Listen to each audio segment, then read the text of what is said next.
2012, it's August 2012, and it's the 4th year we've held a National Heritage event here in the heart of Santry Village. We're in the resource centre right down at the end of Old Santry Village. The big event for me this year was the model village here, made by Mick Mahon from Lorcan. We spent the last couple of months building this model village here, and what it is, it's a representation of the old forge, Wilson's house in the middle, and Redmond's, formerly Madden's. So what we're looking at here is 3 iconic buildings from the old village of Santry, demolished in 1968 to make way for a small warehouse. We locally call it Hanging Garments. Now, the property, these 3 houses belonged to the big house, the Donwell estate.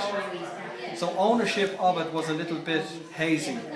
So in the late 60s there was an opportunity seen by a local sweet manufacturer who seized the opportunity of getting his hands on this property. But that wasn't bad enough. Part of the whole deal was to demolish it all. And this was the beginning of the end for the village. Once these 3 buildings disappeared, within 2 years, all of the 12 cottages, with the exception of one, built by Lady Donwell in 1840, would fall foul to demolition. And part of that was Eugene O'Reilly's public house. He demolished 3 of the buildings, plus the original pub, to make way for a warehouse, for a car park and a bigger pub. So this is the highlight of Heritage Week this year.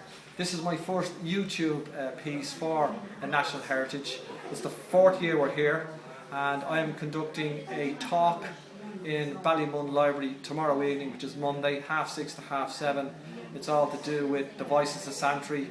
I recorded 90 tracks of songs, poems and stories to people who lived in the village.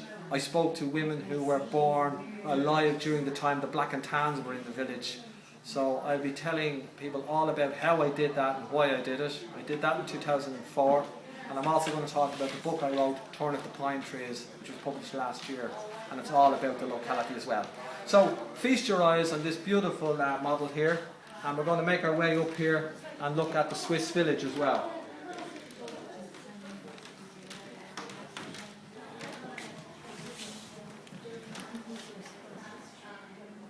So I'm sitting between 2 Swiss built cottages, and these were built by Lady Donwell in 1840.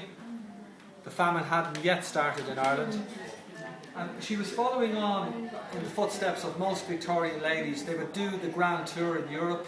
They'd come back and see Ireland, Dublin, small mud cabins with thatched cottage, and say, I want something a little bit more ornate. So this was all the fashion. So she basically cherry-picked from bespoke designs already on the paper and said, I'll take 3 of those, 2 of these, 1 of those, and put the whole village together. And that became the Swiss cottage village. This one here beside me on the left is the way the Swiss cottage pub was built in 1840. It has changed a little bit since then. As a little bit of light trivia, I brought a photograph of that around the pub 2 weeks ago, around the Swiss cottage. And the sardonic wit of the Santry folk still survive. They said, my God, weren't people very small back then? This is Gerry Cooley from Santry Village during Heritage Week. Maybe you can tune in next year. Thank you.